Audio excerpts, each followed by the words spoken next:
আজকে আপনাদেরকে বিখ্যাত মটকা চায়ের তৈরির সকল রহস্য তুলে ধরব, দেখতে সাথেই থাকুন।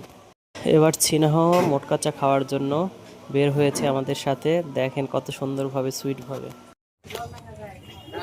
আমার নাম মোহাম্মদ শামীম হোসেন, রেল স্টেশন সাতনি গাছের নিচে। সে বিখ্যাত মালাই চা, মটকা চা। সে 40 বছরকে সাধনা। 5টা পরে চা খেলে 5টা পরে চা ওভার দিয়ে দিই, এতে যার ভাগ্যে যায়। দিন তো আমার চা বেচবো না, খালি যদি জাল দেবো 24 ঘন্টায় জাল করবো। মেন সাতনি গাছের নিচে রাস্তাঘাটে খাবে তো ছাওয়ালা দিলাম করবে। আপনার কি কি ফর্মুলা প্রয়োজন হয়? এটা ফর্মুলা কিছু না, দুধ জাল দেওয়া হচ্ছে মেন জিনিসটাই। হ্যাঁ, দুধের উপরে দুধে এত রিফাইন করা লাগে না। দুধও কিনে তো বাইবল দুধ 180 কেজি দুধ কিনে আমি প্রতিদিন। 180 কেজি দুধ লাগে প্রতিদিন আপনার? হ্যাঁ। আর শুক্রবারে 5-700 লিটার। আচ্ছা। আসলে মটকা চা তৈরি করা অনেক কষ্টকর একটি কাজ। আর এই মটকা চা তৈরি করার জন্য তাদেরকে সকাল থেকে দুধ জাল দিতে হয় এবং দুধগুলো জাল দিয়ে সেটাকে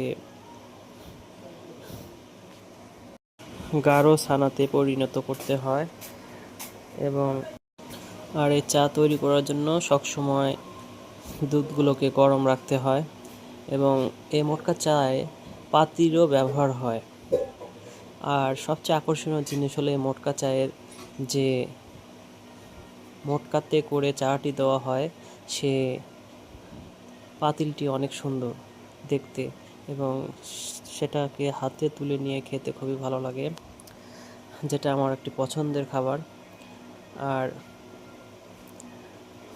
অনেক সাধনা ও পরিশ্রমের ফলে এই মটকা চাটি 40 বছরের সাধনায় তৈরি করেছেন তিনি, আর সফলতাও পেয়েছেন, যার ফলে এখন তার দোকানে প্রতিদিন অসংখ্য লোকজন ভিড় করেন এবং চাগুলো খেয়ে খুব ভালো মানের রিভিউ দিয়ে যায় এবং তারা পরবর্তীতে আবার আসেন।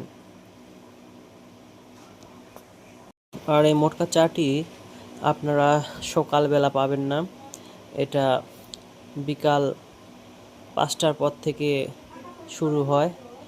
তারা আগাবেলা দুধগুলোকে এই মটকা চা তৈরি করার জন্য উপকরণীয় যে সকল জিনিস রয়েছে সেগুলো